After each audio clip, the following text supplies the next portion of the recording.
Hey everyone, we're back for another week of Movie Mainline. Movie Mainline, it's here. Me, Greg Srisavasdi, the Painted Bruce, aka Bruce Purkey. There's a reason why he's called the Painted Bruce this week. We're gonna get into it as well. We have Eric Holmes, our stalwart. I just wanted to say stalwart. You are a stalwart, Eric Holmes. You know I what? don't You know didn't what put that it. means. It's stalwart means you're the steady Eddie. You're the steady guy. You're The the Rock. rock. You're Oh, the rock of the thing. all Um, right. we are missing Luis Lacau this week. He had stuff to do tonight. He actually really saved the day last week as the moderator because last week I had I'm gonna just say it right now. I had a little bit of I thought I had COVID-19, but Eric Holmes, because you are the stalwart, you are a stalwart human being. You just told me via instant messenger that it's probably food poisoning, and guess what? It was only a 24-hour bout with food poisoning. I could not get out of bed for several hours. Have you guys ever had that before? Do you just try? Yes. Oh, Yes. oh, really? Okay. Yeah, I did. I never knew that when you have food poisoning, when you try to get out of bed, there's a disorientating feeling that you feel like you might just drop, right? Yeah. Yeah, Yeah. it's kind of the room's moving, but it's not moving, man. It's not. But a lot of other stuff is moving, so you get to make up for it there. So yeah, this is my idea of being a veg. Mostly I'm a 99% vegetarian, and it's just so funny. By not cooking an Impossible Burger the correct way, I got food poisoning. My COVID-19 test came out negative, so that was a good thing. Thank you guys so much for covering last week, which you guys might thought was over the off the rails, but I think you guys did such a great job last week, sans me. So first off, how has last week been for you guys? Have you seen a lot of good movies within the last week? Eric Holmes, start off with you. Has it been a productive movie week for you? Oh yeah. Oh yeah. We got a bunch of movies and a couple older ones, and catching up on the William Friedkin for our cinematic dumpster fire, the It's Finder called film. the Cinematic Celluloid Dumpster Trash Fire Yeah. Painted Bruce BS Artist Find Your Film podcast. Yeah. I And think that has nothing to do with the quality of Willem Friedkin's movies, just so no, no, it does not. I But should plant that flag right now. listeners, if you can get that name and blazon it and send us, that'll be really good for our merch. Just copy and paste, because I whatever name we just came up with is not very good for search engine optimization, but I think that will be the heart and soul of what us three are trying to do. The Painted Bruce, I may just call you the Painted Bruce till the end of my days. How was the last week for you? As far as you watch a ton of movies, I would say you probably are the biggest movie watcher among all of us. So, I well, don't maybe Eric. know. I don't know. Eric's he's pretty thorough. He gets a lot in a week, I think. I mean, I usually get like 7 or 8 a week. I did do a mini series this week too, so that's the whole thing that Okay. happens as well. So I'm not going to review it here, but I'll do another review of it somewhere. Okay, cool. But so it's been a good week.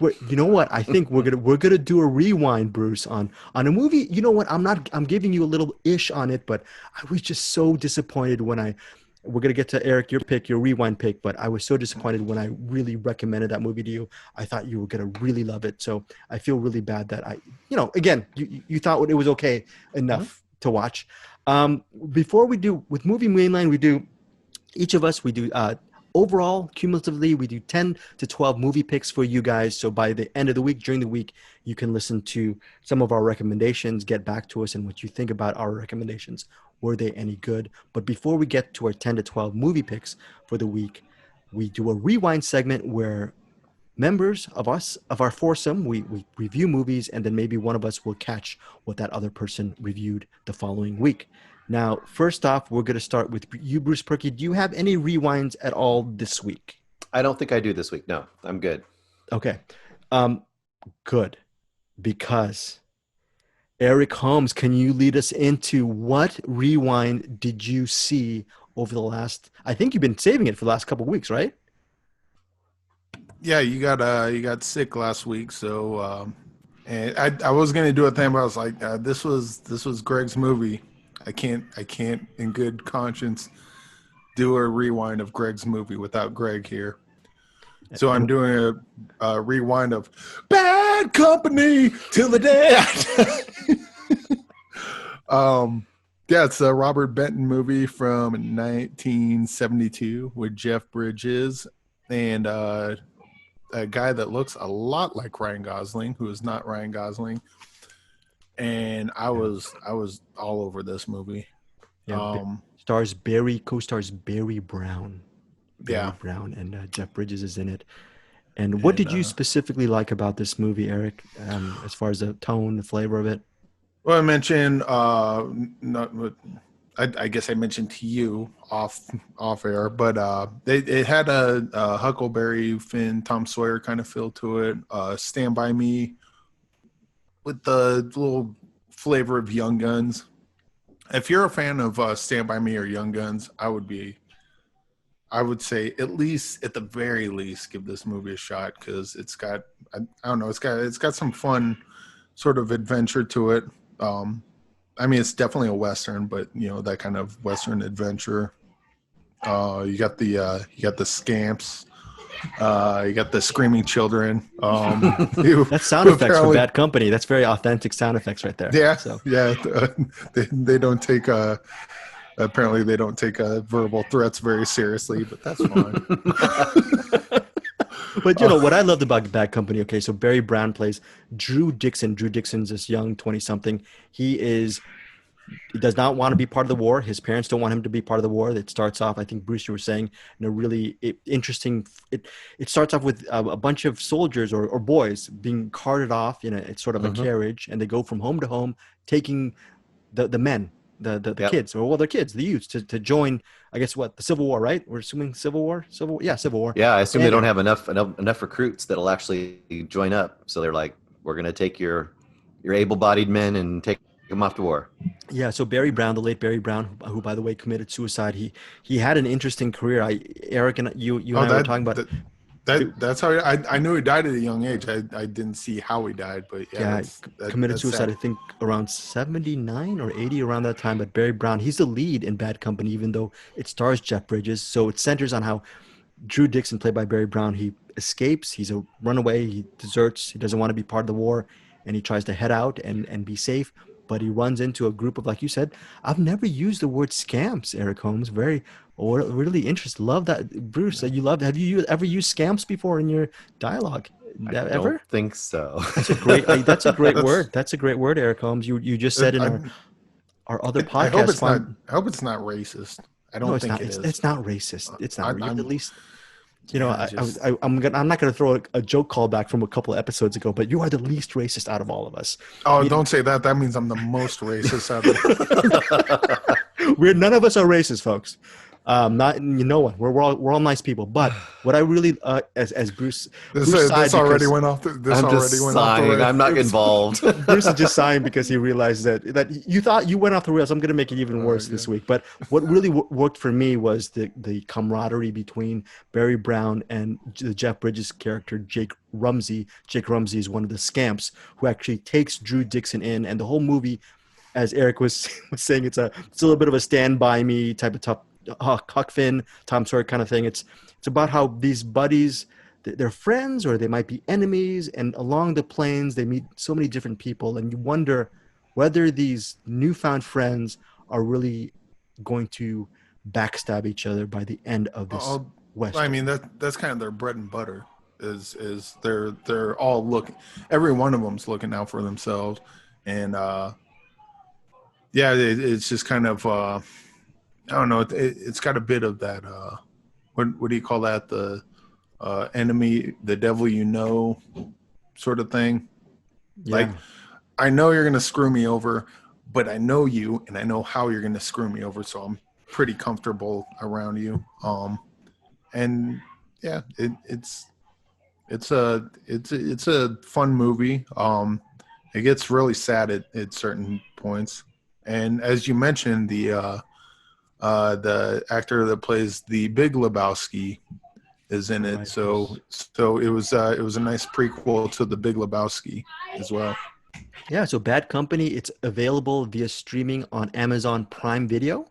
so you can check it out. I really loved it. Eric Holmes really loved it. And Bruce, would you sort of recommend Bad Company in all just Oh aside? yeah, yeah. I would say. I mean, it's definitely an interesting and a little bit darker. I mean, you guys don't kind of bring that flavor. There's definitely a darkness to it in certain parts too. I think. Kind of revisionist Western. I put it in that pile of the '70s revisionist Westerns is kind of what I said last time. Like the Wild Bunch and all that kind of stuff that was going on. McCabe and Mrs. Miller. Yeah. Yeah, Yeah. where it's like it's kind of demystifying the go west young man idea, and I really appreciate that whole side of it all the way through. And my misgivings were mostly just it was mostly just the main character a little bit, and then the music didn't really work for me too much. But other than that, I mean, I loved the bandit guys that were the Big Lebowski dude was in, Yeah. and those interactions were really good. And you don't really talk about it, but that whole band of bad guys that Big Lebowski's in, those are all guys you'll go like, I've seen that guy in this something. Wait, that guy's in something too. John Those are all- Savage. Yeah. yeah, well, those are all like character actors. I'm talking about the other guys, the other Oh, bad okay. guys. Oh, right. Yeah, got it. Yeah. All of those guys, you'll know them. They're from '70s, '80s, like movies. You'll have seen them in something, and you want to go back and see each of those guys. Like, who is that guy? So Yeah. it's definitely worth watching for sure. Yeah. And again, it's. Oh, go ahead. Larry. I also thought that I wanted to bring up the editing because it's got some really strange edits in the movie, like because it spans seems to span a long time, maybe just a month or two, possibly a couple of years. I'm not exactly sure, but yeah, the scene will get done and then it just stops and then bam, it's right onto the next scene. And I got to go choke some children real quick, so I'll be right back. But yeah, Bad Company is awesome. Awesome. Yeah. Yeah. Well, you're going to be back. That's going to be a Robert Benton edit right now as Eric Holmes leaves the scene. Speaking Yes. of which, before we get to you, Bruce, with your picks, I just want to mention this movie, Bad Company, 1972, co-written by Robert Benton and David Newman and directed by Robert Benton. Robert Benton has also directed Places in the Heart, Yep. Kramer versus Kramer, Yep. the underrated film, which our mutual friend Angie Clark loves. It's called Twilight, Paul Newman and Susan Sarandon. I don't know if you've seen that. I think that's I don't know. I might have a million years ago. a beautiful movie, with James Garner in it, Reese Witherspoon's in it, and so yeah. I really love what Rob, and he also did Billy Bathgate, which is Oh, yeah. which stars Dustin Hoffman and Lauren Dean, and I remember really not liking it, but Nicole Kidman, is that right? yes, and I have a feeling that movie might have gotten short shrift when it was released, and I would love to see that was again. when there was so many gangster movies, and you got so many gangster movies coming out. It's kind of hard sometimes to like come out of the fray. It was kind of like when they were making all those Vietnam War movies, and in certain movies would get lost in that fray. And then you go back and watch some of them now, and you're like, oh, that movie is actually really good. I mean, Yeah. speaking to that, Casualties of War, which you love. Oh. A lot of people forget Casualties of War because, I mean, it was after all these heralded, Vietnam War movies. So So for yeah, sure. yeah. So Bad Company. If you want to take a deeper dive on Robert Benton, we just mentioned a whole bunch of his films. Mentioning a whole bunch of films. Bruce Purkey. Let's start off with our picks. What are a couple of your picks right off the bat? Well, we should. We always have to start out with the painted bird, don't we? I mean, how can we not? Is that Bruce Purkey's pick of the year? Is that I the pick will of- I will hit mute right now, and you two duke this one out. you? No, I think we have a kind disagreement on this one. Oh, totally. A respectful disagreement on this one. So what is the painted bird? And just chime in when you want to, Greg, because you have as much information about it as I do. It's by director. I don't know how to say his name. Vadab Marhul. Vaclav Marhul. Yeah, Vaclav Marhul. Yeah. And it is basically an epic end of World War II story, basically about a young boy who very quickly is set adrift, kind of in the countryside, somewhere in the Eastern Bloc. So because you've got Russian soldiers in various scenes, you've got German soldiers in various scenes. At the very beginning, he's in his aunt, I believe. He's staying with his aunt, who is an elderly woman. She's supposed to keep him safe. His parents kind of have left him there to keep him safe. And that doesn't work out so well because very quickly she passes away. and he's on his own. And that is kind of the kickoff to this movie. Now, you know a little more about the book it's based on, which is a very notorious book. Do you want to say a little bit about, is it Jerzy Kosinski? Jerzy Kosinski. Yeah. It's based on the novel by Jerzy Kosinski. And the reason why I say novel is because Kosinski, he also was popular for that book, Being There, right? So Being There, Right. he was known for that, obviously a classic film directed by Hal Ashby and starring Peter Sellers. But this movie, this book, the Painted Bird, had a lot of controversy because he claimed it was based on his own life, where ultimately the truth came out and it was maybe a composite of other people, and he Right. ended up retracting that it was based on his own experiences. So what's interesting is this director, the Vaclav Marhul, we're butchering the name. Correct. I thought it was a courageous act to actually take a controversial book and make it and say, hey, you know what, this is worth telling, no matter the veracity of the story or not. Right. It's still, he found it to be worth the pain, worth the shooting on 35 millimeter, black and white. Right. I thought beautiful movie. Beautiful movie. There are images that will stay with you. That will stay with me. You were talking about the aunt. There's a sequence with when he discovers what happens to her aunt, and everything that happens after that, you will remember those scenes. Unfortunately, I think, Bruce, you can speak to this. One of the things I don't even know if Eric Holmes is going to like this, The Painted Bird, when he sees it. I think this is close to a masterpiece for me, but I don't know if I can really recommend it to most people because of rape, bestiality,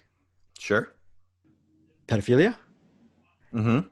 Check. And I'm just the way that Bruce is saying this. Bruce, these are a few of my favorite things. right. Thanks for the Von Trapp songs. But yeah, it's just scraping the surface, right, Bruce? It's unrelenting. Yeah, and that's kind of the basic format of this movie is. So I kind of would talk about it. I think in my YouTube review, I kind of mentioned there's two types of things that this kind of falls into. It falls into that kind of movie where it's like a character kind of traveling through a bunch of different events. They're kind of the cipher in a sense. Like they're there to witness all these different things, but they're not really a participant so much. Yeah. And then it also is in kind of that weird subgenre, which is like seeing the horrors of war through the eyes of a kid, through the eyes of a child, which is kind of a thing that's been done. Now, I don't know if either of you have seen this, but I would highly recommend Come and See. Yes. Come and See, which is from, I would say, the late 80s, 87, 88, which I believe has got a Criterion release at this point. I have it. I got it in the mail. Yeah, very similar subject matter, but to me, it works more than this movie. And this is the reason this movie doesn't work for me. Okay. And I mentioned this before. Shocking movies, shocking content. I'm not against that. I can totally go with shocking content. And sometimes there's two different approaches, right?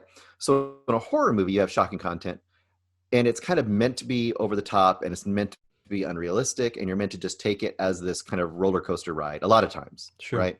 The other side is you've got shocking content in something like Irreversible or Martyrs or Schindler's List. And they all have shocking content and it's supposed to shock you, but there's kind of a moral to it, or there is definitely a reason for it. It's not reasonless. This one has a weird, for me at least, and I know it doesn't work for you this way. For me, it has a really weird balancing act that I don't think it quite does. And I think it has very almost horror movie level violence and shocks that are almost to the unrealistic level in a movie that's supposed to be realistically teaching you about the horrors of war. So it kind of, to me, ends up being this really, it tears at your senses of like, why, you know, and in my review, you know, notoriously. I know where you're going. Okay, so this is not a spoiler. So Eric, the Painted Bird, the reason why it's called the Painted Bird is because it's a theme. You paint a bird, it gets attacked and falls. Yeah. Yes. You paint the bird. There's one person who I guess he sells bird, or he collects birds. He sells them, and he tries to paint one of the birds, paints it white, puts them up in the sky to free him, throws them up in the air to free him. And there's a whole flock of birds just flying up there. There's not a spoiler. The bird goes up there, gets attacked. You see the attack up in the sky, and then you see the bird drop. So, Bruce, to your point, you could you have actually made that sequence tactful in the sense that you see the bird get attacked, you see the bird drop, Sure. but do you need to see, I think to your point, do you need to see the bird in the hand of the boy that's the main character You could. No, that whole sequence could be in a super effective movie. That sequence as it is. The problem is it's the cumulative effect. So in this movie, like I even wrote a note as I was watching the movie. I said, you see an animal, you're probably going to see something horrible happen to this animal. Oh my gosh. Yeah.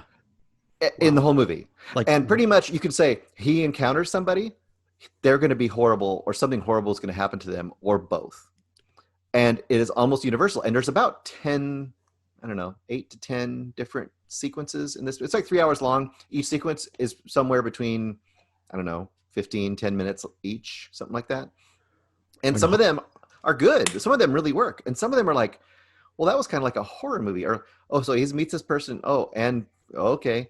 Oh, and we're going to get a goat's head. Oh, and the goat's head's going to, I mean, and I'm once again, like, what am I spoiling? Who knows? There's a character that gets drawn to his death in a really ridiculous, almost horror movie way.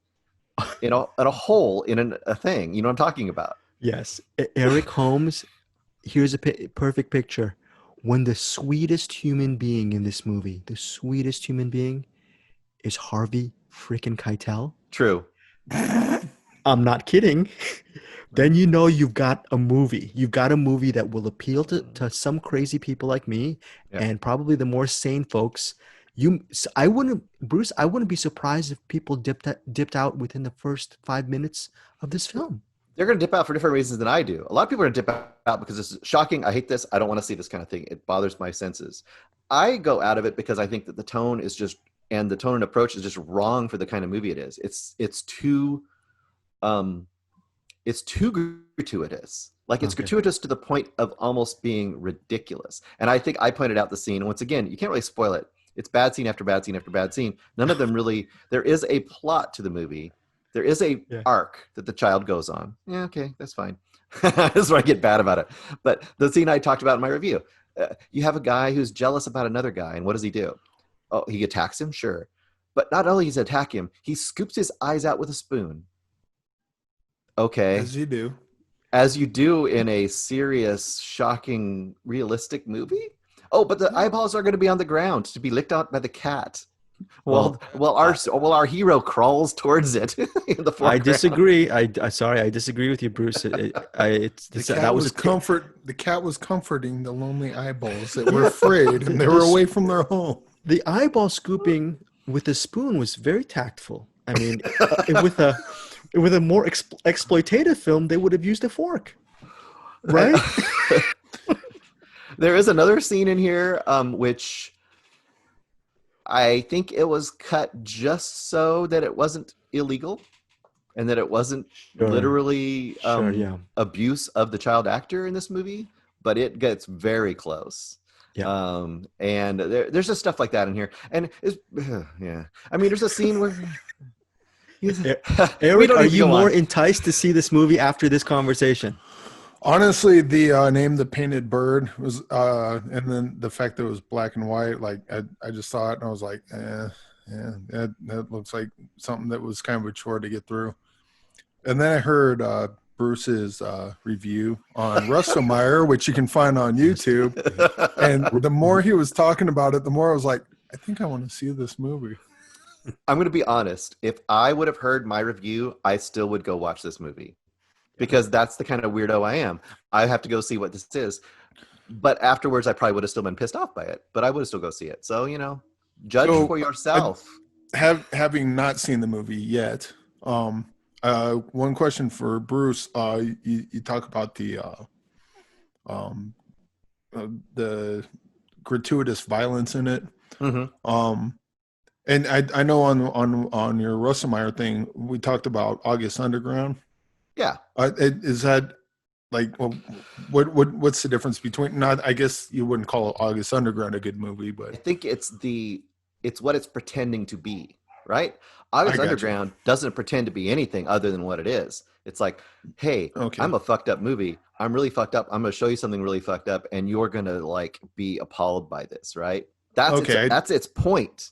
This point of Okay. this movie is like, hey, I'm going to show you something really serious about the world that you need to understand, and you're going to watch it through the eyes of a child. Let's go and take this journey and discover the horrors of life. And as you do it, to me, it's so over the top, and it's so one after another after another after another that it almost becomes comically absurd.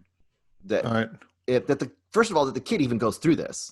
I mean, Well, he would be Would you call it? broken mentally. Would you Well, call it close to porn? Oh, go ahead. I get that, but now I got a question for Greg. And me and you were talking on the phone the other day, and you were telling me how much of an idiot Bruce was for not Yeah. understanding the Wow. genius. So what? Wow. Under so the bus. why- Eric, please keep that secret. We're doing another podcast called Find Your Film Celluloid Trash Fire. Please keep that secret. And the third one called So- Bruce is an idiot. Let's talk about why. all right. So just to get serious here for a second, Okay, like Greg, gotcha. why is Bruce an idiot and doesn't quite understand the genius of this movie? You know, I'm gonna flip that script. I think I into Bruce's point. I'm glad that he came out with that review. It's all joking aside. I called And him fight. I called him. You want us to fight? I called him a BS artist for the last couple of days because he used the term BS artist in the YouTube on Rustomire, Rustomire. That's Folks, right. check him out. He has over 1,000 subscribers. He does a lot of really cool movie reviews there. Rustomire, Bruce Purkey, but he has. I can't really defend my love for the movie, to be honest. I thought the ending of the movie is about the boy. He doesn't have a name. It's about supposedly a boy trying to find his identity throughout Right. this carnage, throughout this tragedy. And Bruce made some salient points, valid points about the it should have been shot a certain way. Again, Brian De Palma is my favorite filmmaker. I do have a soft spot when sometimes people go a little bit off the rails. This movie does, I think, go off the rails. And to be honest, they showed a little too much. Too much. It was too much, but I still praise the movie. And Yeah. maybe I should be put to task for that. But it's just my aesthetic. I understand it shouldn't really fit. It should not really fit. It's like if Brian De Palma, one of my favorite films of his was, I say it's Raising Cain, but to be honest, it's probably Casualties of War. It's like if Brian De Palma turned Casualties of War into a torture porn film about Vietnam, you know, and It's like doesn't. if Sam Raimi directed Schindler's List.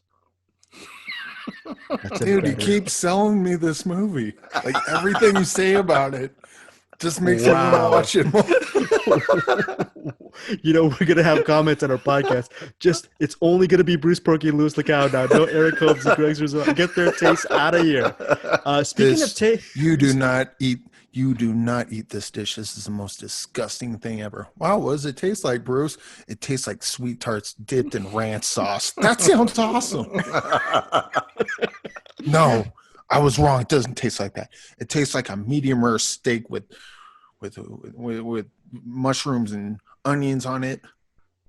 Yeah, that sounds awesome. you know what? Saying Speaking sounds of things that taste good, Eric Holmes, what tastes good as far as cinema for you this week? A couple of things for our listeners. Obviously, The Painted Bird is a little bit of a wash because I'm glad that we talked about it. So you listeners can go 50-50 on whether you want to see The Painted Bird. But for you, Eric, what you got?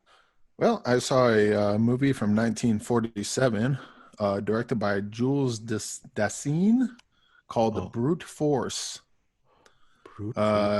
Jules. Screenplay by Richard Brooks. Jules And- Dassin. Jules Dassin.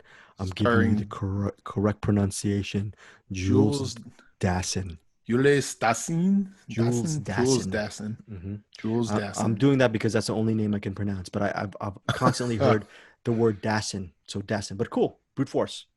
Yeah, it's starring Burt Lancaster. It's a prison movie, and it's a prison escape movie. And this, Jules Dassin obviously directed one of my favorite movies, Rafifi. I apologize. Oh yeah, Rafifi. By far the greatest heist movie ever.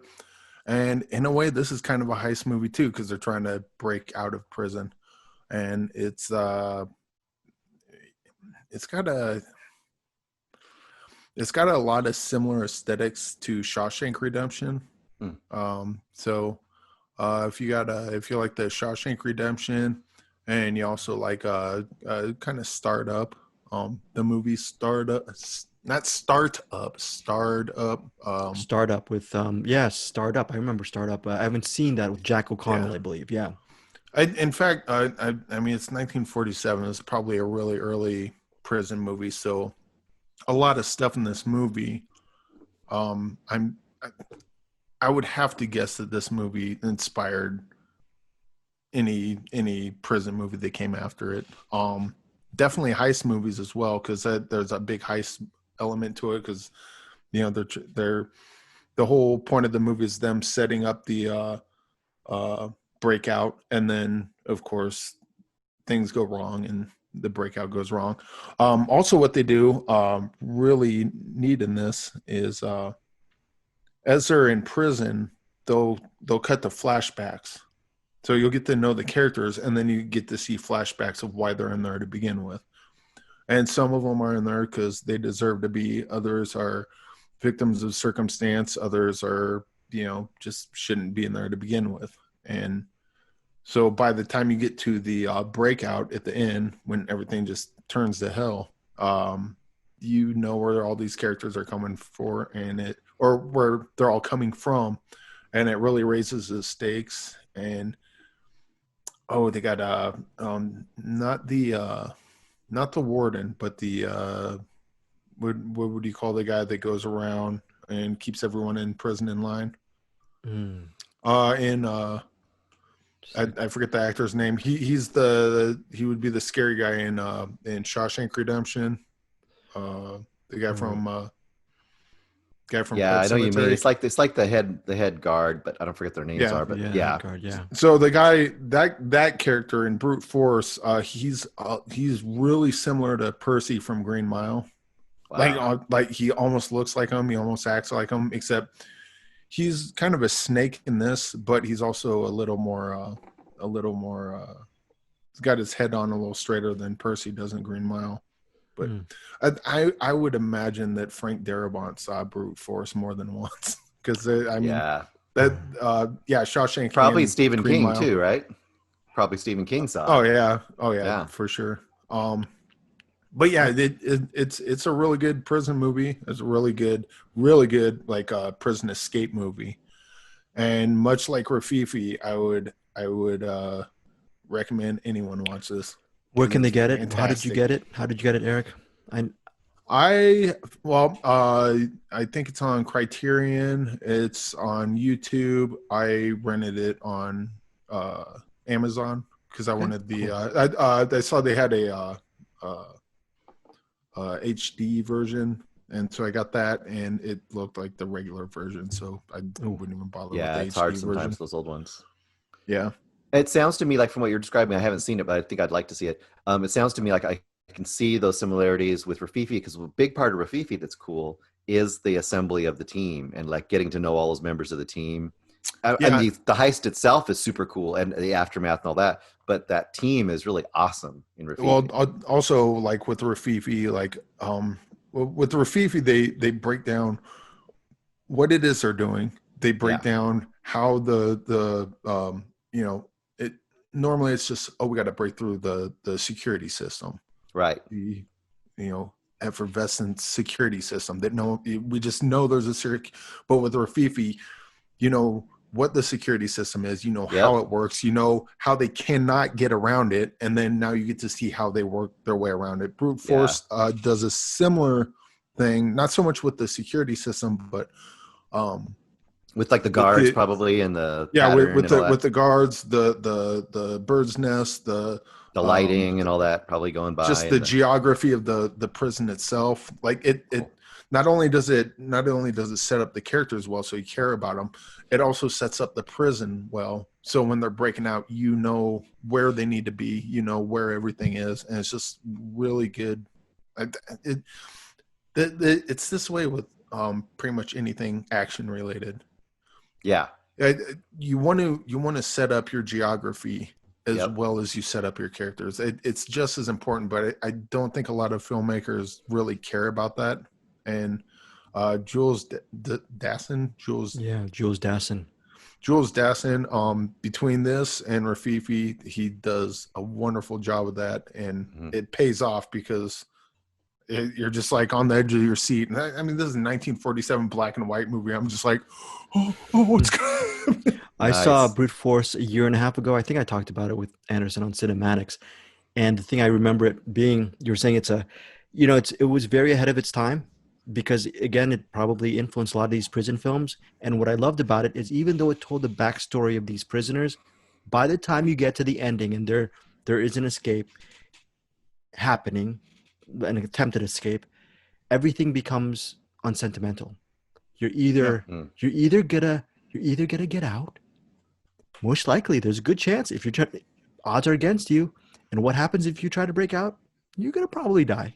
So Yeah. Yeah. there's no sugarcoating it. And Jules Dassin, we were talking about Billy Friedkin, how he's one of those filmmakers who, when he enters a room, he doesn't slink. I have a feeling Jules Dassin is one of those type of the narrative behind Brute Force is brutal. It's a very muscular narrative, and when you have Burt Lancaster is the lead in this movie, but in all fairness, love Lancaster, love all his films. I was on a Burt Lancaster kick several months ago. He's the main character, but really the movie itself, it feels like it's more of an ensemble because, like Eric was saying, you get to know all these prisoners, and by the end, when things happen, you go, "Oh, I hope this person doesn't." Oh, well, there goes that, and then they, but then the action keeps on moving on. You can't. He doesn't wait for you to sentimentalize the Yeah. situation, and that's Right. what I Well, loved about Brute Force. well, also with like Shawshank Redemption, like Tim Robbins is the star of the movie, Yeah, but you also got Morgan Freeman, you got Brooks, you got Yep. Sadler. you Yeah, have the main character, Whitmore. but it's for all intents and purposes an ensemble, and yeah, True. it's the same deal with this.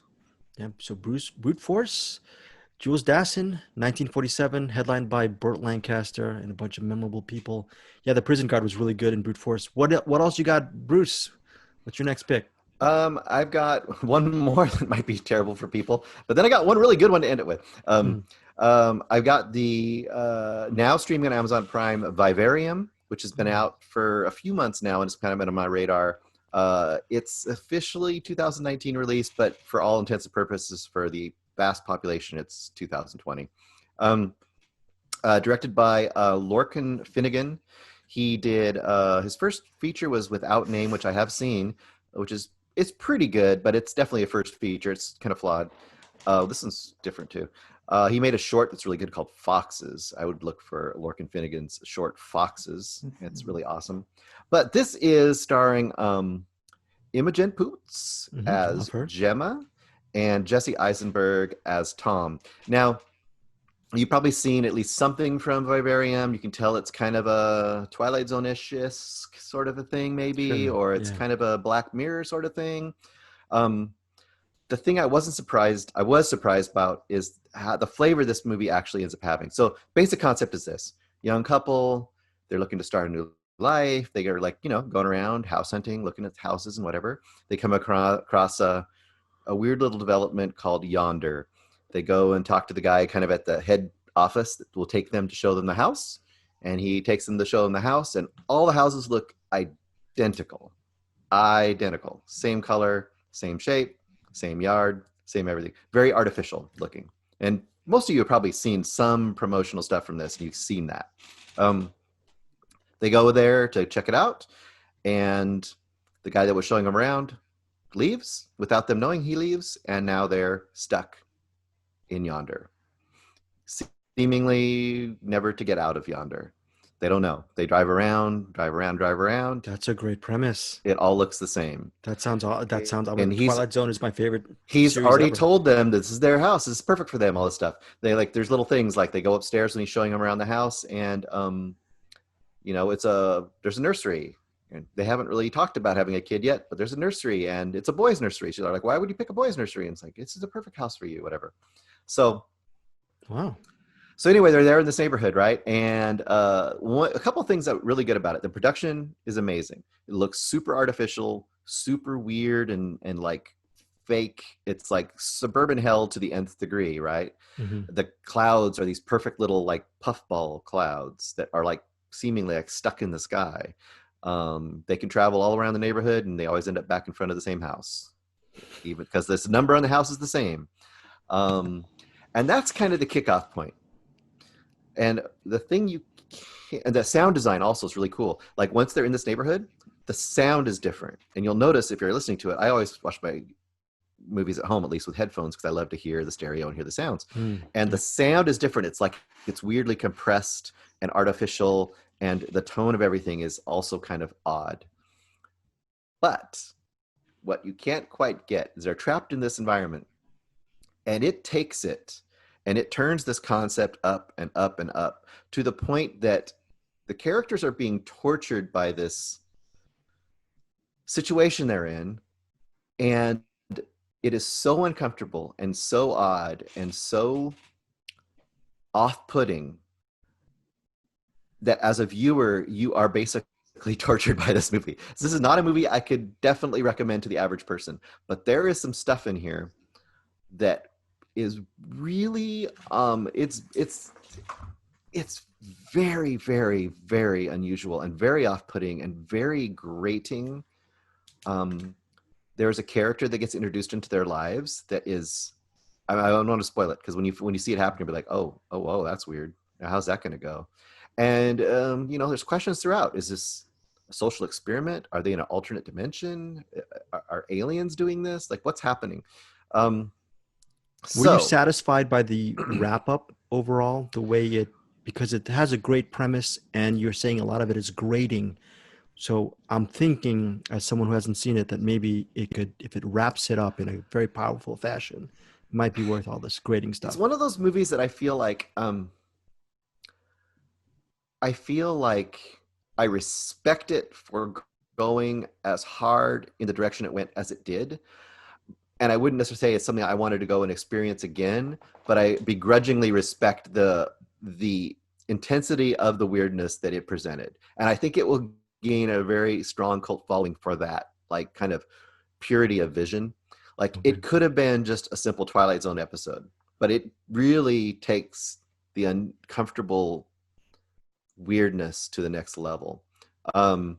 It's not one that I could recommend to the average person, but if that sounded interesting to you and you can kind of go down those really twisty, dark, like almost surrealistic level of stuff, then you might find some interest here. It's one of those, though, if you recommend it to somebody, they might hate you for recommending it. So Vivarium now streaming on Amazon Prime Video. Yep. You were saying Eisenberg, right? And Poots? Yeah, and they're both great. Okay. And it kind of hinges on, part of it hinges on the fact that Eisenberg is very divisive for people as an actor, right? A lot of people kind of hate him, but a lot of people kind of don't, right? A lot of people don't like him. They think he's kind of like overly nerdish and overly mannered and overly like and they kind of play on that, and they kind of ramp that up a little bit too. So they definitely, it's interesting. It's an interesting movie, but I would But no one hates Imogen Poots, though. True. They don't. And if you do, you're wrong, because she's awesome. And I don't think you do in this movie. I think I can't even tell you. There's I would tentatively recommend it to certain people. You could hate her character if she played a character that was an asshole, but I mean, just her as an actor. I've never seen anything she was bad in. Oh no, she's the mama bird in this one. She's not bad. Yeah. So this is a 3.5 star kind of. Yeah. 3.5 to 4, if you can go with the vibe, the super uncomfortable vibe. I think you could get a 4-star rating on it. I don't think it's super satisfying, so I don't think I could very rarely see anyone getting a 5-star rating. But I think that the level of uncomfortable vibes it goes for is respectable. It's respectful. I'm not using the right words on those, so sorry about that. Yeah, for example, I saw a quick little clip of Luis and Naomi talking about this movie because they both saw it. Yeah. She hated it and he loved it. So I don't know. So there you go. I would think that would be a pretty common experience with two people watching it together. It's Luis Lacau and Naomi, I got just said or something. And they do and they do Midnight Movie Nerds, right? Midnight Movie Nerds. Yeah. I think that's what they do. Eric, okay, so that's Vivarium, Amazon Prime Video. Eric Holmes, what other interesting thing you got? What else you got down the pike for us? I saw a documentary about the making of the greatest movie that was ever been made. And this is called Gremlins, A Puppet Story with Chris Walas. Yes. Chris Walas is the guy that did built all the Gremlins and Gizmo, the Mogwai. What would you call that? The special effects maker guy, I guess. Yeah. And it's basically just Chris Walas recounting his time making Gremlins from mostly just pre-production towards production, because obviously during editing, once they get done shooting, his job's over. But you get to see him kind of going over the story, talking about going over the storyboards, thinking to himself, "Oh man!" It's like, first of all, he gets hired on, kind of, because Gremlins hasn't even been greenlit, because the whole backstory of the movie to begin with was Chris Columbus wrote this B movie script that just somehow made it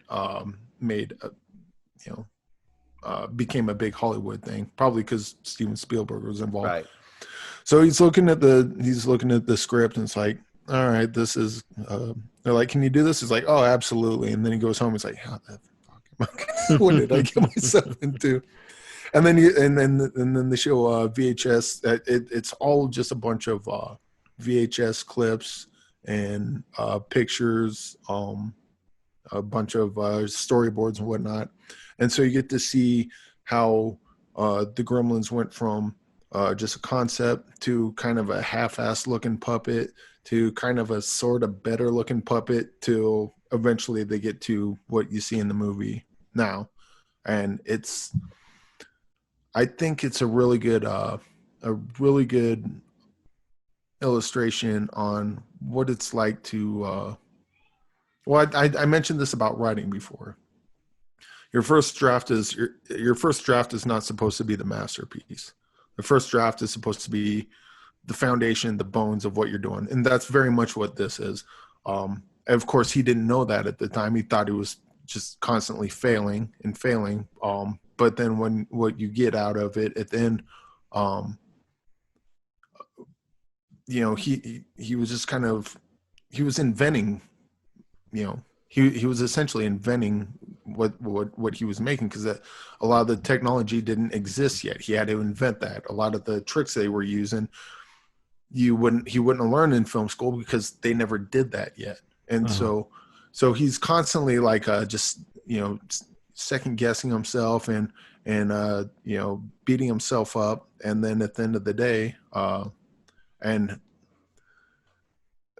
mean, I guess as a spoiler, but it's kind of what the whole documentary is about. Who's the Dick Smith? Is that right? Dick Smith did The Exorcist. Yes. Okay. Yeah. So Chris Walas talked about when he was talking with Dick Smith after Gremlins came out, and then Dick Smith was like, "Hey, it looked really good," and he's like, yeah, to tell you the truth, I didn't know what I was doing half the time. I just made it up as I went along. And Dick Smith says, yeah, that's what we do. Yep. And he's like, oh, right.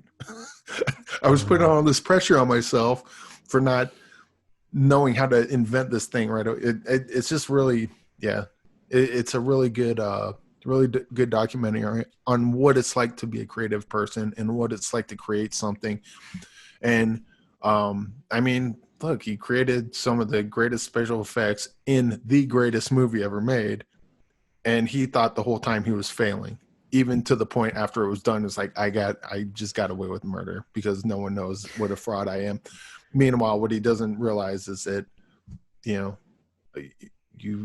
push your art form forward. You did it, and it was really inspiring to watch. And if you have if anyone has ever wanted to get into special effects or just likes creating stuff in general, this is a really good documentary to watch. Okay, cool. So is it true that Greg has not seen Gremlins? Is that true? Or have you seen Gremlins? Well, wait, Bruce, you have a couple more picks this episode, right? I'm just checking a fact here. This is a little bit of a listeners for Movie Mainline, just a couple of things. I have promised Eric Holmes for at least several years to watch The Scalp Hunters. This goes back 6 years. Oh, I forgot about that The one. Scalp Hunters. He sent me a DVD of The Scalp Hunters 5-6 years ago. I still have it. I have not seen The Scalp Hunters, even though I'm a fan of what was that? Burt Burt Lancaster, Yeah, Ozzie Davis, Telly Savalas. yeah. I still have not seen it. Okay, even when I was in my huge Burt Lancaster kick, I have not seen Rififi. These are the three movies and then I have not seen Gremlins, even though I've interviewed Joe Dante. So that's horrible. And then as Bruce shakes his head, Bruce knows the very dark truth. Number one dark truth is I love The Painted Bird. He will never let me forgive me for that. Number two is I still haven't seen Dario Argento's Suspiria. Right? But you We're love going to change Hardline. that soon. But you love Hardline and Scott Adkins, so. Yeah, that's right. You know. Right. Hardline and Scott Adkins. Guys, we're all friends here. We got to look at the positive things in True. life. Let's not talk about what Greg did or didn't do. Let's talk about what he did do. Whatever I do, it's all a What legacy. he did do was he talked shit on Bruce because he doesn't understand the genius of The Painted Bird. You're putting in seeds. You know what? These are legacy of lies, Eric Holmes, that will live on. And we may have to talk about these legacy of lies that you're throwing at us next week on either Movie Mainline or Find Your Film podcast, which we just started as well. So where do these lies reside? I'm going to be a debt collector after I'm done with you. Wow, I threw it. And you've heard the interview with Atkins, Eric Holmes. You know I had to throw in that debt collector question at the end, man. I had to throw it in. I hope they do another debt collectors. Oh, me too. Yeah. So, Bruce, what do you have? You have. I'm sure this one is going to be a really good pick, right? As far as you're all aboard, you're all on board with this one. Oh yeah, I'm all on board with this one. Although it's not things that probably most everyone has already seen, but. I guess to me, I would like to bring once in a while, like I think all of us have this experience. Greg, you might have this experience too, where there's a movie that you've been meaning to see for a while and everyone else has seen it, but you haven't seen it. Like Gremlins. Yeah, like Gremlins. So I am bringing today Moonlight. I finally got to see Moonlight. And this is because recently I had a long discussion with William Lindis from Movie Bears podcast. And during our conversation, Moonlight came up as one of his favorite movies of all time. And I'm like, I haven't seen Moonlight. I need to see Moonlight. So that was kind of the promise I gave to him. I keep my promises. I don't know about Greg, but I don't. Before we get to this, let me just about the Movie Bears podcast and William Lindis. You're talking about it. You've done work with him too with In Fabric, right? And you have him on your channel too with the Movie Mainline stuff, talking about movies. So William Lindis, like Eric Holmes, I listened to last week's episode. You're saying William Lindis is kind of like the fifth member of this whole shebang thing, but I always get on when we're part of this whole CinemAddicts Facebook group. I love it whenever I mention, oh, by the way, I saw this movie that's really cool. Whenever I post it, I think I'm scooping the entire group because I see movies a couple weeks in advance. And William will just throw in, oh yeah, you know what, Greg? He says it's in the nicest way. Yeah, I saw this at this fest or Essex, one of this fests like a year and a half ago. I'm glad you're finally getting around to it. And I'm just like, wow, he sees basically everything. William sees everything, and not only that, he scoops a lot of people when it comes to watching movies. So, Movie Bears podcast, check that out, William Lindis, love him. So, Bruce, go ahead. Moonlight's beautiful. If you haven't seen it, like I hadn't seen it, go see it. It freaking won 1 million awards. It's a beautiful movie from 2016. It's on Netflix, easy to get to. Barry Jenkins, who of course is the director, has gone on to do If Beale Street Could Talk. But Moonlight, for anyone who doesn't know what Moonlight's about, it is about a character in 3 stages of his young life. And of course, he is dealing with the understanding that he is a gay man, but it's a lot more than that. So for those of you who haven't seen it, it's basically 3 segments, 3 actors. First is when he's a little boy, and he actually goes by the name Little, and they call that section Little.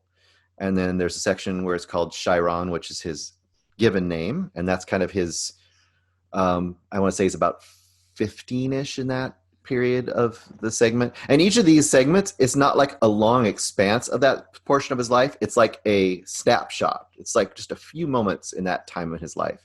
And then the last section is Black, which becomes his nickname or his kind of, what he goes by in the last section, which at that point he's, I think, in his mid 20s to maybe early 30s. It's kind of hard to judge, probably somewhere in that range. And it's stunning filmmaking. I mean, it's a beautiful look at somebody in a really tough area of Miami, kind of living in like drug infested. And there's just, Mahershala Ali, of course, is, I think he won an Academy Award for supporting actor for this role.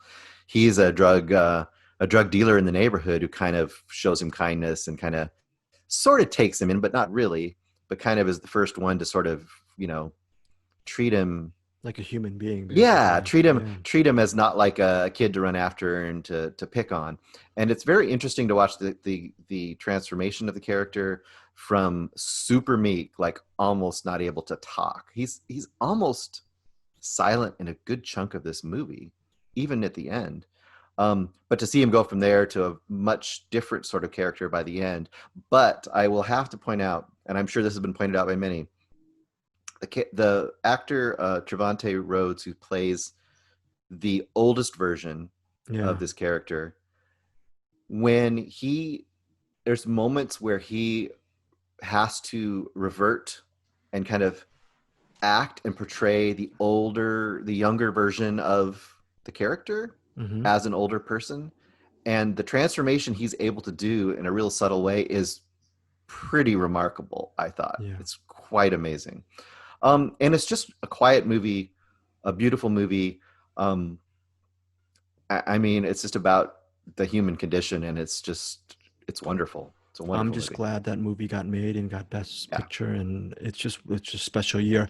I was late on the train with like you. I was like, oh, it got so much acclaim, and I'm sure I was trying to be a naysayer, but I ultimately just watched it, and Barry Jenkins, he builds this cinematic world.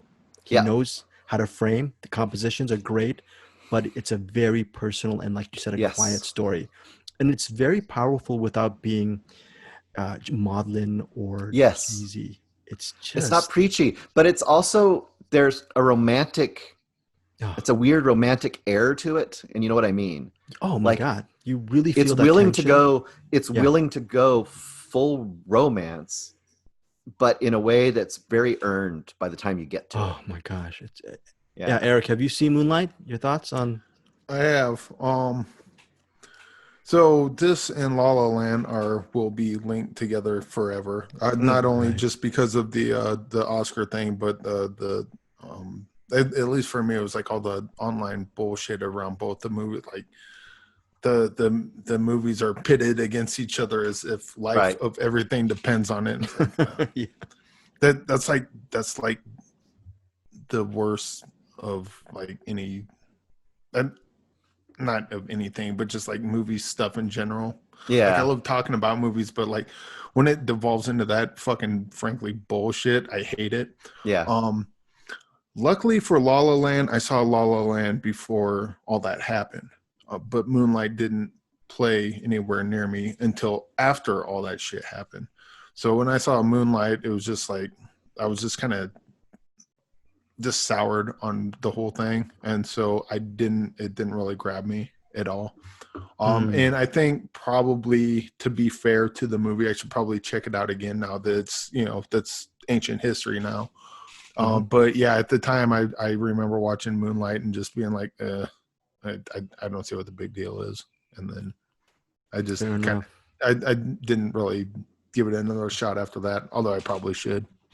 Yeah, to me, I think the time was good because I can kind of, like you said, I can kind of come back to it. And I almost came back to it as like a fresh movie. I knew what it was in a sense, but I didn't, the hype had gone away. And I was like, you know what? I have never watched this movie. So I think coming into it that way did really help, because I was able to just go like, this is a cool little quiet movie. I don't care what it won. It's just this cool little human story. So I loved it. And I think that's also like why I just don't like musicals in general, but I did like La La Land. But when I saw that, it was when it came out, and so I watched it. I brought up my sister with me because I was like, liked Whiplash, and this seems more like more of a love story, so thought it'd be something she'd be into, and we both went and saw it, and we both liked it. And then, but that was well before any of the hype or any of the bullshit between that and Moonlight, or before any of that happened. So I could just watch La La Land on its own merits. I didn't get that chance with Moonlight, because by the time Moonlight came out, it just had all this baggage. It had to be the best movie ever made. If you like it, you're the greatest person in the world. If you hate it, you're a complete racist and homophobe. Like it just had like all this baggage stuff piled on. Yeah, it had all this baggage that the movie doesn't deserve. No, no movie. But I mean, it was the time I watched it. So yeah, I think I think I deserve to give this one another shot. But yeah, my first reaction to it wasn't a good one, and I don't think that has anything to do with the movie itself. I think it has to do with everything going on around the movie. Well, to your point, Eric, I think the first time when I saw Moonlight, I was saying probably the same thing. What's all the fuss about? I was expecting something as big as La La Land. Right. And a weird thing happened, and it sort of dovetails to what Bruce was saying. I initially thought, okay, overrated. Movie's overrated. Moonlight, overrated. And then as the days went by, I started thinking about the story, and it quietly, to your point, Bruce, it just took a hold of me.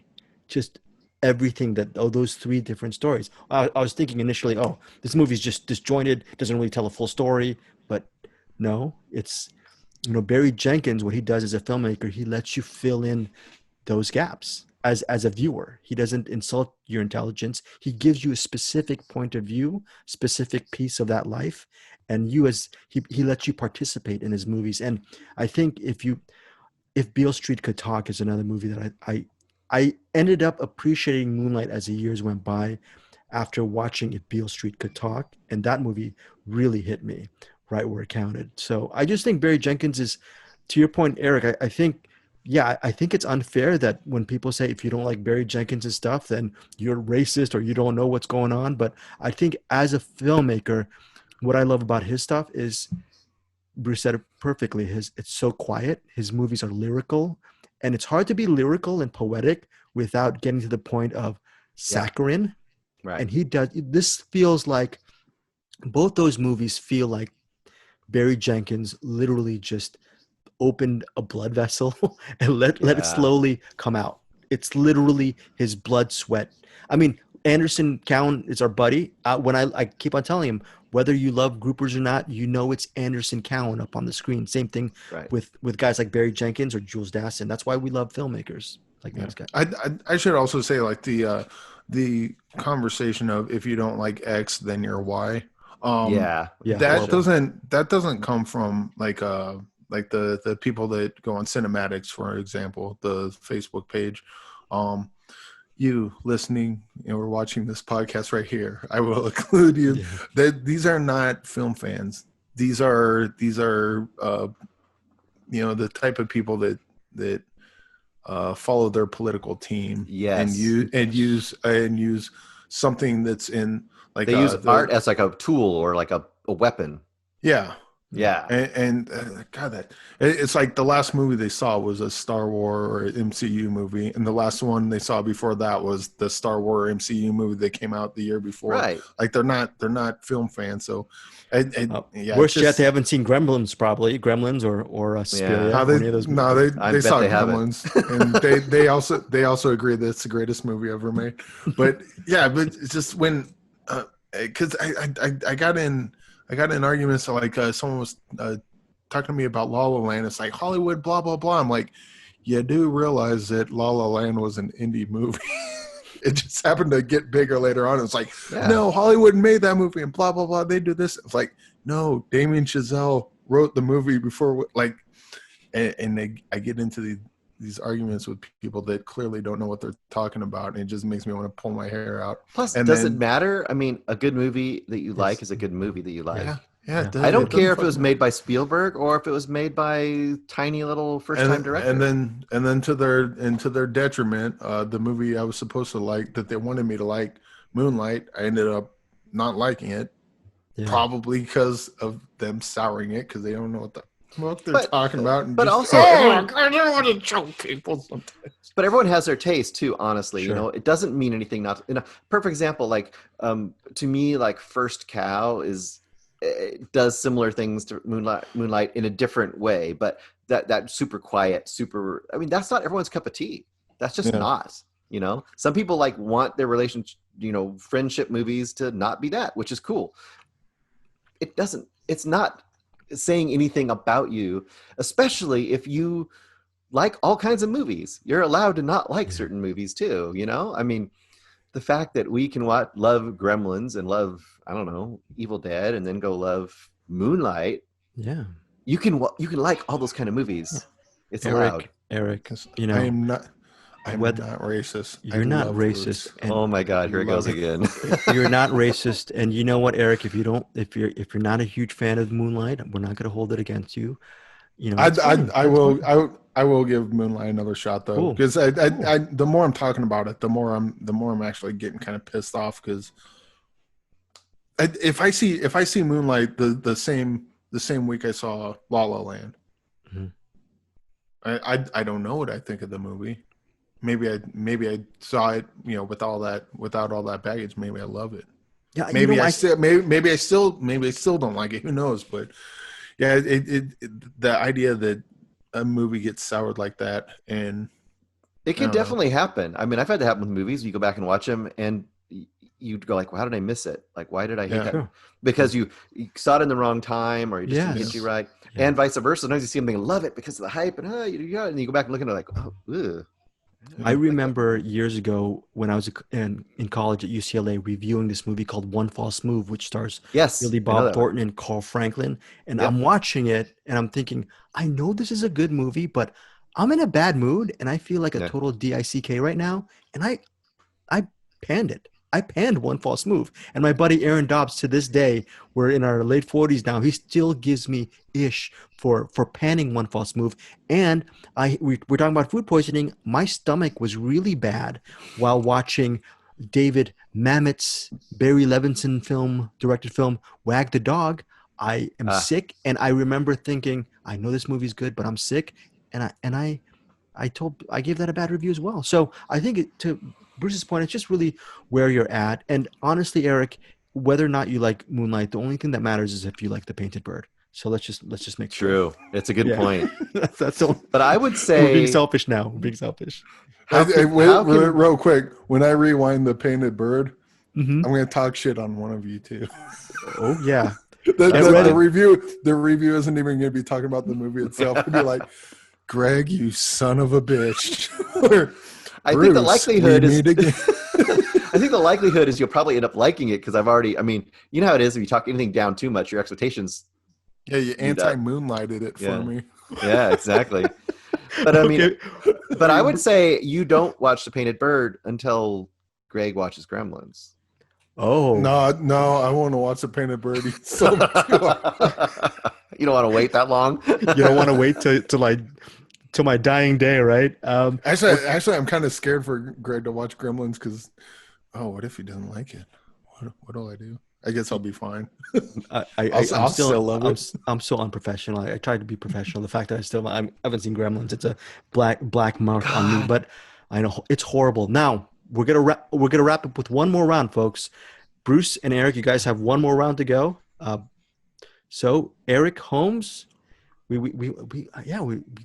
had a good conversation on Moonlight. I really enjoyed that. Oh, before you give me a pick, Eric, I suggest if you ever do see Moonlight, or if Beale Street Could Talk, I don't know if you co-sign on this with me, Bruce. I think, for Barry Jenkins, you got to be in that little pocket, that meditative, contemplative pocket when you get into that Barry Jenkins universe. That would be my only tip. Yeah. So any other? Am I up? Yeah, you're up. Okay, so I'm going to pull an audible as well. Oh, cool. Or maybe we did that on the podcast week. Either way, I was going to do Wages of Fear and kind of Sorcerer, but given the conversation we just had, I think I'll save that for next week, and we'll go with a Wolfgang Peterson movie I saw. Troy. I love Troy. Did you start talking about Troy? Wolfgang Peterson, Das 1985 movie, Das Boot. starring Dennis Quaid and Louis Gossett Jr.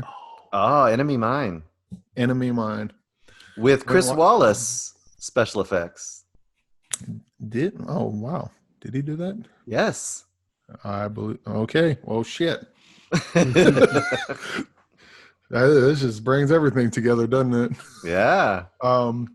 Yeah. Enemy Mine is. I watched that with the kids because they wanted to watch something, and Brandon's not allowed to watch horror movies anymore, so we can't really. But Did it bring this up one's some not. awkward questions about where babies come from? No. Oh, that good. doesn't get awkward with me. I just talk to them scientifically about it, and they get bored, so it's not that hard. Okay. The sperm goes into the ovum until it's. They're like, I don't know what you're talking about, Uncle Eric, and I'm going to go play with something. Okay, you go right ahead. But yeah, it was good watching it with the kids because they were kind of in line with Dennis Quaid's character. Because it starts off with that cheesy spaceship battle before they crash land on the planet. But they're like they look at Louis Gossett Jr.'s the Drac. I forget what the character's name is. I guess I'll look it up here. Drac, D-R-A-C. Drac. Jerry.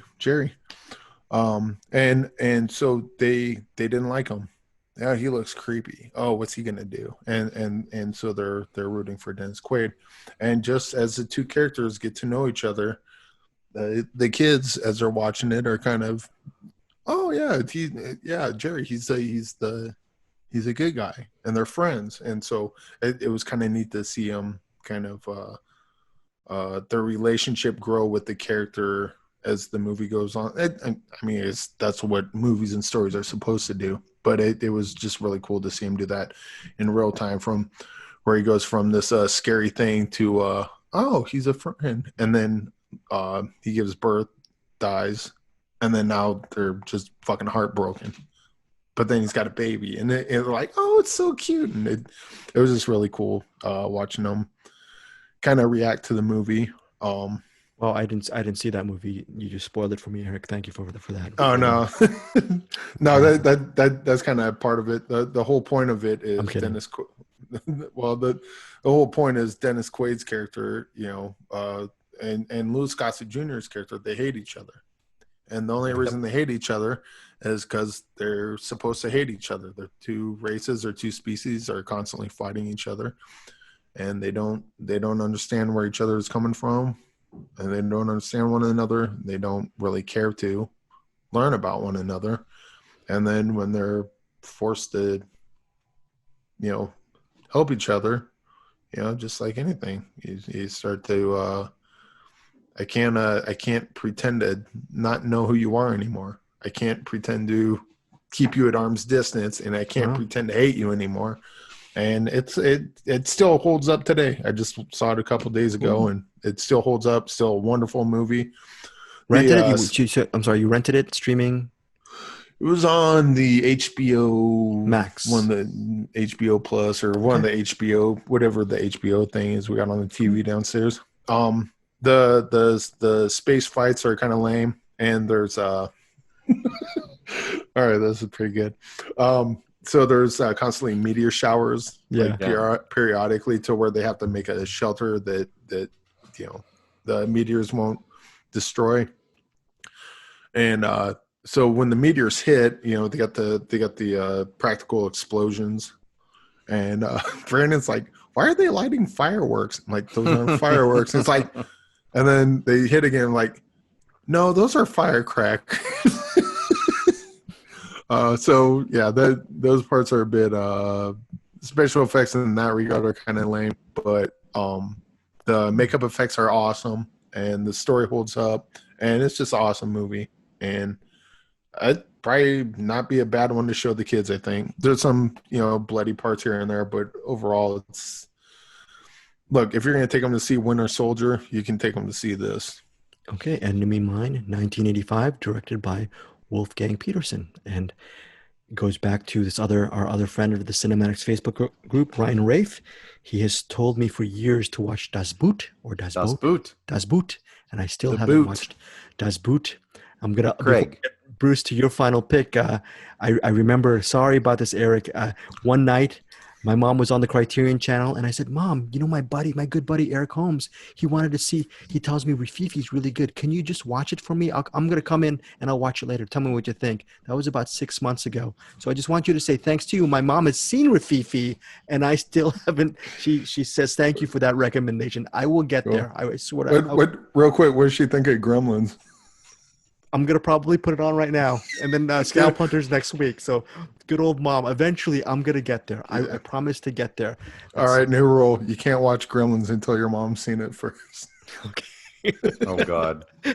Okay, Bruce. You're not allowed until your mom sees it. So we're gonna wrap. Greg, we're gonna you know- wrap up with your. Come on, make this a good one. Make this a good well, first of all, I'm going to say the best sneak preview I ever saw in the theaters was Gremlins.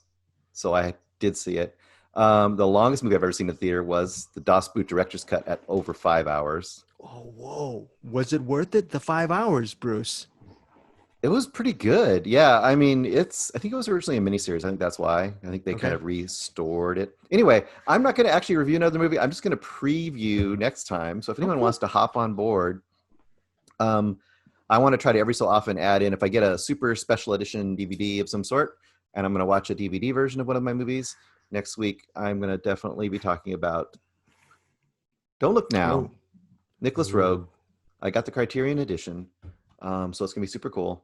If And you you're, haven't seen and you're doing that next week? Yeah. That's perfect because I was going to watch that anyway. That's my opening line to whenever I'm on a date. By the way, so that's Don't why look I'm now. still single. That's why I'm still that single. should be like a little later. Don't look now. That's why all I do is podcasts with you guys. I have no friends. But okay, I'm so glad you picked that up. Don't look now. Don't look now. Yeah. I'm just glad brute force isn't your pickup line. Right. Eric, wait, you've seen Don't Look Now before a little preview for next No, week? no, I haven't, but it's on my list, and now that I know he's doing it next week, I'm definitely hitting that. I haven't seen it for about 20 years, but I'd be really curious to see what someone with fresh eyes thinks of it. So Double teaser, Eric. Do you like Donald Sutherland? I do. If you Really, like, Christy. okay, so who doesn't? If you like Donald Sutherland, Eric, and I'm saying this in as serious a tone as possible, watch Don't Look Now and have fun with the first several minutes, okay? Because those first several minutes, you're going to look at Donald Sutherland in a whole Show a different little manner. nip. No, it's going to be, it will straight hit you right in the soul. So I know Oh, Bruce. it shows his ween. And All right. it do not read anything about this movie because it definitely has one of the most WTF final moments of a movie you'll ever seen. Do not read So- anything so- about this, my friend. Do you see him naked at all? Is what I'm getting at. You do.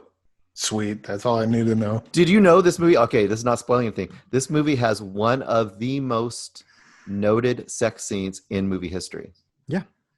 Sex scene or rape scene? It's Sex a sex scene. scene, Sexy. Okay, that's good. not rape. No, this is Just, Eric. This is not the painted ju- bird, man. This is not the painted bird. What are you talking about? This is a real movie. It's not one of those. No, this is a So great choice, Bruce. Great it's choice. interesting.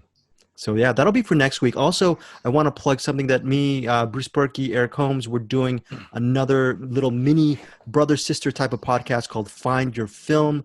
And what we do is we do deep dives on filmmakers. Like I made that sound like really weird, but we're really filmmaker centric. We're right now our first episode 0. Hopefully, I'll be putting it up the next couple of days.